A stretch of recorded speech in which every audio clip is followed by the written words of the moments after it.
3/4 of our airplanes. Now a squadron normally has 18 airplanes, and we lost 12 of them in the first 3 months. So the morale was pretty bad. You look at your bunk and you say, gosh, I'm looking at all these empty bunks around me. I wonder if my bunk will be empty this time tomorrow. And it's kind of a scary thing. So finally our chaplain came around and said, I want to talk to you fellas. And he said, I want you to think about what you were trained to do. You were trained to take this airplane off, fly it to a target, and fly it back safely to the base. And I don't want you to dwell on all of these other things about what would happen if this or if that. Just don't let yourself think about it. And so I'll tell you, it did some good, because there wasn't another airplane lost for nearly another year. So I've tried to live by that all my life too. I mean, let's not dwell on things that are really, really unfortunate. Let's do what we're trained to do, what we know we can do, and make the best of our lives. You can see here, this fellow, his airplane made a belly landing, as we call it, and this crew member is climbing out the top hatch. I like that picture. It shows us after a couple of years of war, where this 19-year-old kid that you saw at the beginning is now a lot more mature. That's me there. My hairline is receding, and all of us looked a whole lot more serious. We're still up at that base. We're like Big Bear Lake with trees all around.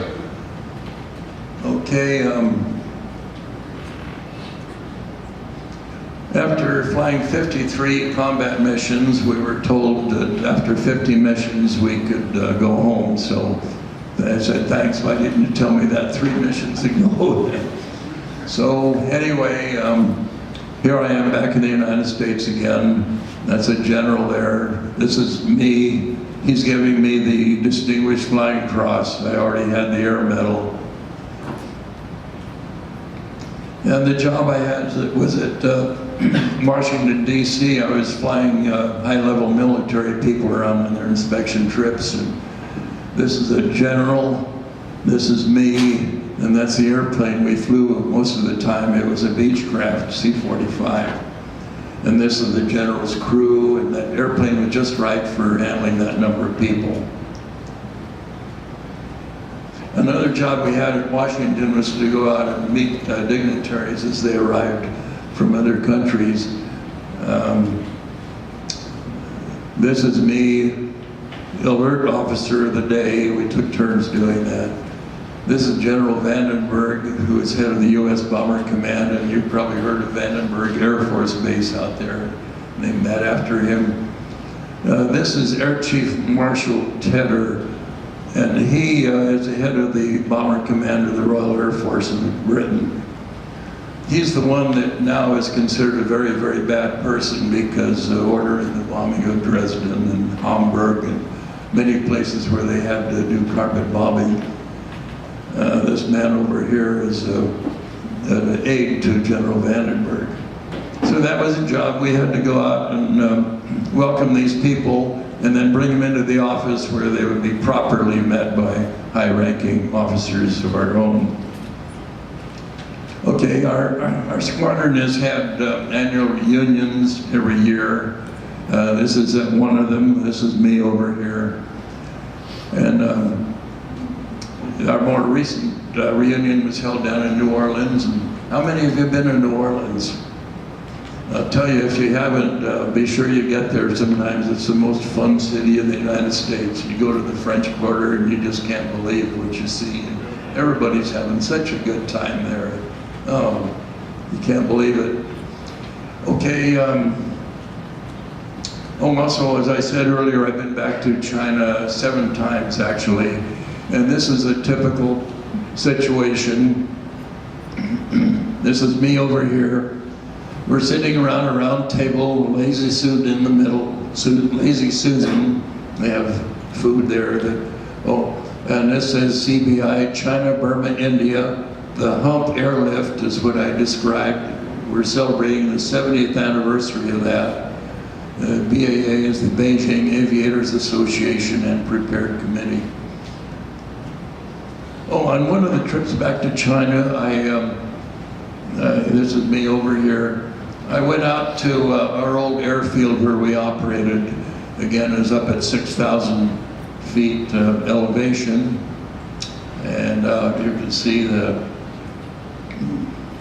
bare hillsides around where the Chinese had cut down all the trees to make fuel out of the wood. The Chinese Army truck out here. There was an encampment of some Chinese Army people nearby. This fellow here actually was a gunner on one of the missions that I flew down into what is now Vietnam. Okay, this is the final slide I'm going to show you, and it's again done by my pilot friend, who's an artist. It shows, if you look very closely, this is the head of God, which appears on the ceiling of the Sistine Chapel at the Vatican in Rome. And this is, of course, our B-25 airplane. And this is the big swirling, chaotic conditions that exist below. So here was God holding up our airplane in spite of all the chaos that existed below. And I always liked that. Of course, Wind Beneath My Wings was taken from the very famous song of that title. So that's the last of my slides, and I would like to throw it open to questions. How long would one of the missions be? Like, how long would you fly? You mean how long were the missions, or how long was I over in that area? Yeah. No, both of them. The missions that we flew were generally about 6 hours long. Now there was also a group of heavy bombers, the B-24s, and they would fly up to 10 and 12 hours. They'd go way out over the East China Sea looking for Japanese merchant vessels. But how long was I overseas? About 1 year. Yeah, anyone else? Did anything I said? Yes? We were talking about the plan next to you, and there was a guy that was ordering to do the same thing as you by this country. And he said, like, when you're feeling good, I couldn't hear that. Oh, okay. Yeah.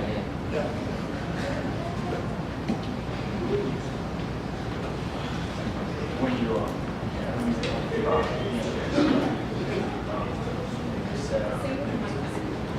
I'll repeat the question for you. We were talking about going next to them, and then you said when you're feeling like the guy was the same thing by his country.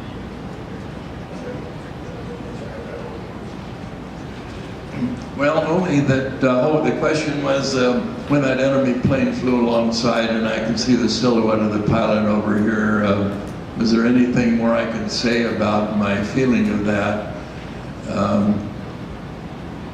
Well, when I looked at him, I wasn't quite sure, was he just showing off? I knew that a fighter pilot's first job is to protect the bombers.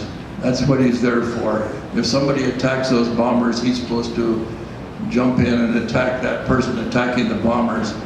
So what was he doing out there anyway? Was he going to shoot us down? Or what was his feeling? And I don't know to this day. I do know that when I got back to the base, I reported that. And one of the old-time pilots has said, oh yeah, we've heard about that guy before. He's done that. He just goes up there and kind of teases you. And he said, maybe I shouldn't say the rest of it, but he said one day one of our P-51 pilots caught this guy in the act and they shot him down. So that guy did not survive the war. I don't know, does that answer the question? Yeah. Okay, all right, yes. What did you do after being in the Oh, that's a good question. What did I do after the war? The government came along with a program called the GI Bill of Rights, and they said, we'll send you guys to any college you want, anywhere you can study anything you want, and we will pay your tuition and your boarding room and your books. And it turned out I lived in Pasadena, and there's a very highly rated technical college in Pasadena called Caltech, California Institute of Technology. So I figured, well, they're never going to accept a guy like me, but why not give it a try? So I went down there and signed up, and first thing I knew, they called me and they said, "You're in."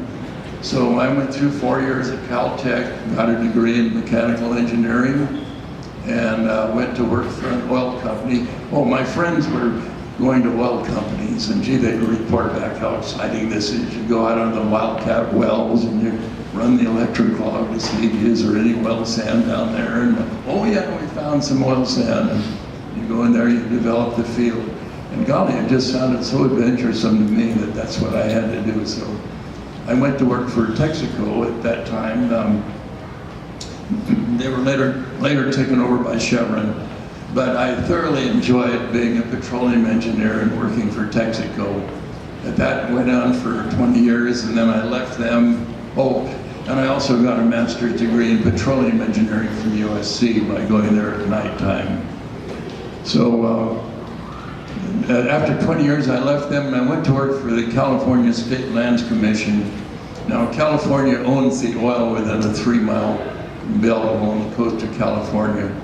And so they were starting to develop that field in Long Beach inside the breakwater, you know, where the islands, towers. And that was our job to, along with the city of Long Beach and the field contractor, to develop that field. And I stayed there until I retired in about, 1990. Not 1980 it was, yeah. Okay, so that was it. Yeah, and how many of you people plan to go on to college? I hope, oh my gosh, I'm really pleased to see that, really pleased. Any of you thinking about going into engineering? I'm pleased to see that, and let me warn you, it's a lot of work.